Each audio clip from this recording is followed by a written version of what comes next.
அன்பு நண்பர்களே, அனைவருக்கும் அன்னை சமையல் உமாவின் அன்பான வணக்கங்கள்.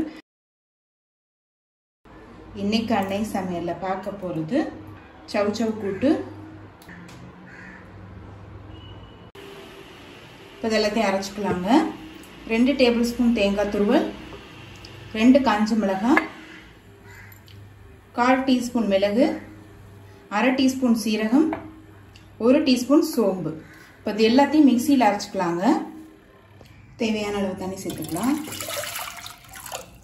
1/2 கப் பாசி பருப்பை கழுவிட்டு இதில் சேர்த்துக்கலாங்க. 2 சவுச்சவை கட் பண்ணி சேர்த்துக்கலாம்.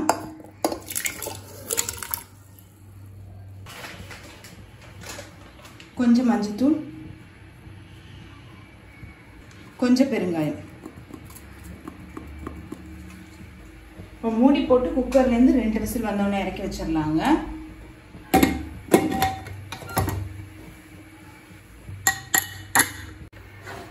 குக்கர்லேருந்து 2 விசில் வந்துருச்சுங்க. சவுச்சவும் பாசிப்பருப்பும் நல்லாவே வெந்துருச்சு. இப்போ இதை எடுத்து தனியாக வச்சுக்கலாம். நீங்கள் கூட்டு செய்யும் போது பாசிப்பருப்பு ரொம்ப நைஸாக வேக வைக்கக்கூடாது, ஓரளவு தெரிகிற மாதிரி தான் வேக வைக்கணும். இப்போ இதை எடுத்து தனியாக வச்சுக்கலாம்.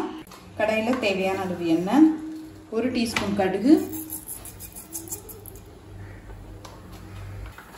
1/2 டீஸ்பூன் சீரகம், 1 காஞ்ச மிளகாய், கொஞ்சம் கருவேப்பிலை, 1 வெங்காயம், 3 பச்சை மிளகாய்.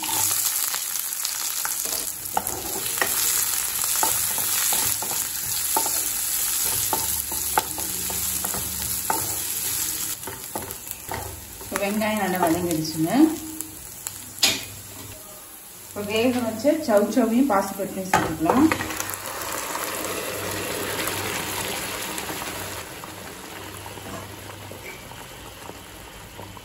தேவையான அளவு உப்பு,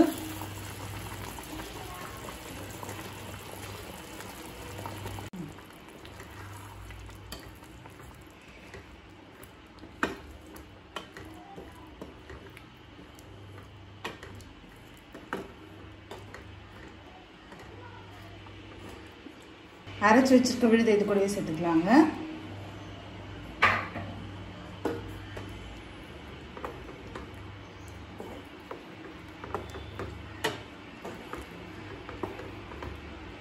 விழுது சேர்த்துட்டு ஒரு 2 நிமிஷம் ஸ்லோவில் இருந்தால் போதும்.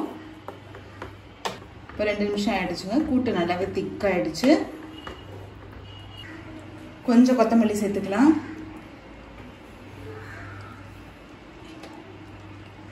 சவுச்சவு கூட்டு ரெடி ஆயிடுச்சு. நம்ம சர்வ் பண்ணிடலாம்.